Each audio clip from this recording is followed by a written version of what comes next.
All right, in memory of Dr. Estel's joke du jour and the first slides of Dr. Bildfeld's PowerPoints, which were both corny and hilarious, we're going to have a corny joke competition right now. But let's hope these jokes go over better than Dr. Gelbert's in necropsy. Hopefully there's a little more life in this room. Or at least more alcohol.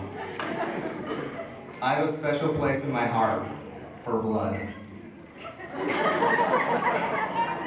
Radiologists are actually a lot like Bernese mountain dogs. They both often have OCD, and it's usually humorous. I had this wart on my hand. At first it was annoying, but now it's growing on me. I like to tell people that I have 1 feline and 4 canines, but no dogs.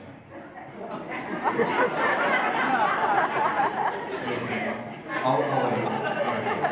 Everybody got it? Sometimes I'm not very good at expressing myself, or cat bladders. I asked a fellow classmate in our class if she was a horse person, and she said, nay. I grew up around 200 head of cattle. Their bodies were there too. Connected. One time I found one spying through the window of my room. It must have been a stalker calf. I figured out why we have the white coat ceremony at the beginning of vet school. Because if we had it at the end, it would have to be the off-white coat ceremony. My flock of sheep ran out of Band-Aids. They were always bleeding. I spoke to an ophthalmologist. She told me to keep an eye out for proptosis. What makes a hen house so complex is that they're full of layers. The border collie got hooked on painkillers because he was constantly hurting. The bacteria wanted to develop resistance, so they had a staff meeting. Every time I walk through the large animal hospital now, I think of my backup shifts, and I have nightmares of nightmares. I thought my sheep had liver disease, but it was just a fluke. Because I am from Arizona but living in the Pacific Northwest, I consider myself an organ transplant. Oregon actually is a nice place to live. In fact, just the other week we went down to the farmer's market, which is down here on First Street, and we saw a sign, the first stand, it said, fruits and nuts here. I said, I can see that, but what are they selling? Man, Lance, I just thought of a great last corny joke. But I'm too nervous to say it out loud here, so I'll just use the anonymous email.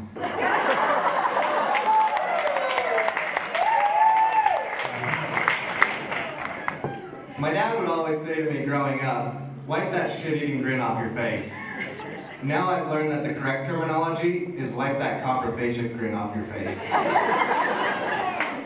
It is amazing how much more aware we are of medical terms now after we finished vet school.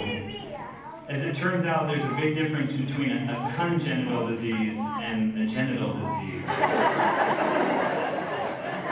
I wanted to tell my friend that I had had a problem since birth.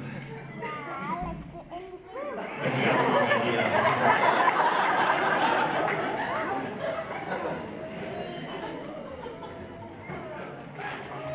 When I started vet school, I got a lot of feedback. They told me that it would be an emotional roller coaster. Now that I realize that an emotional roller coaster is not nearly as fun as an actual roller coaster. But there's generally about the same amount of screaming. When you start vet school, it takes 4 years to become a veterinarian. But from your friends and family, they think that is 4 days. I was in my first year and I got a phone call from a friend and they said, Lance, my dog needs surgery, can you help me? I I said, no, but if you bring him over to me frozen, I can dissect him and name all of his muscles. Well, maybe 78% of his muscles.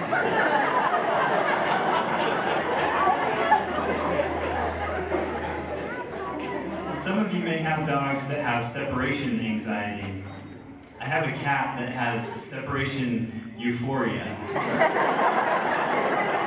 We have to give her antidepressants when we are at home.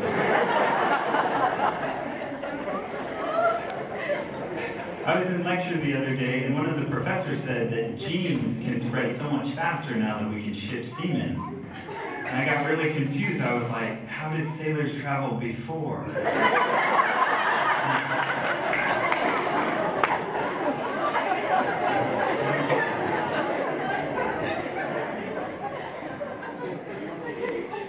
They have a website for human diseases called WebMD. And so they made another one. It was so popular, they made one for animals called PetMD. They called it PetMD. Do they have any idea what an MD is? As veterinarians and vet students, we often get a lot of free stuff from companies that are trying to get us to recommend their products. How easily do they think we can be bribed? Like you're sitting in clinics and you're like, or you're sitting in the animal hospital and you're like, I don't even know what Novartis is, but what the hell, I'll recommend it. They put their name on some damn good letter openers. I have not seen the research, but I have seen the water bottles, and I am in. The problem is that when it goes bad and the item isn't very good, then it reflects poorly on your company.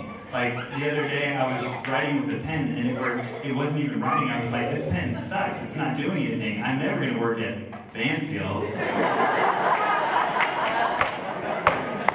If you want me to recommend Hills, then how about you give me a backpack that lasts more than 2 weeks before coming apart? The word horse is pretty difficult because it is dangerous when it is misspelled. Like the veterinarian gets a text from somebody who forgets the R, and it says, I have a problem with my hose. Sorry, I don't touch hoses. We need a plumber, or a urologist. I have 2 hoses. Or you can forget the R, like I did in my large animal medicine notes, and end up writing that small colon impactions are very common in miniature whores. Those poor tiny prostitutes.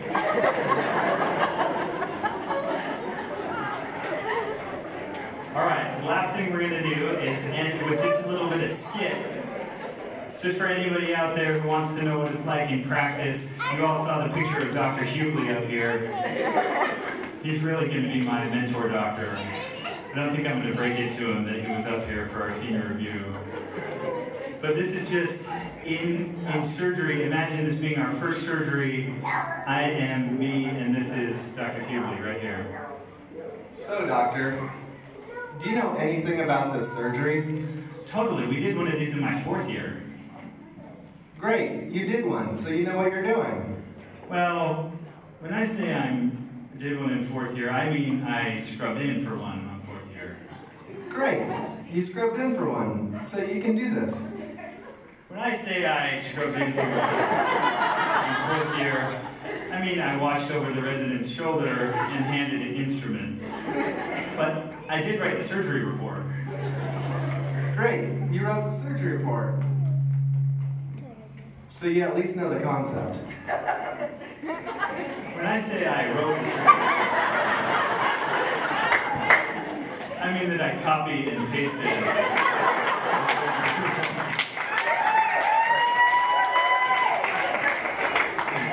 But I did sign my name. Oh boy. Well, above all else, I just want to know that in vet school, I learned to be optimistic because no matter what I'm doing in life, I can always encourage myself in the future by telling myself that I never again have to hear the words, "We have a colic coming in."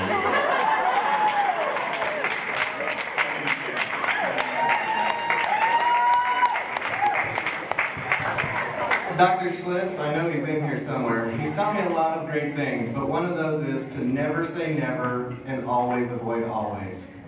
One thing that I can say with confidence is that I will always cherish my time in vet school, but I never want to do it again.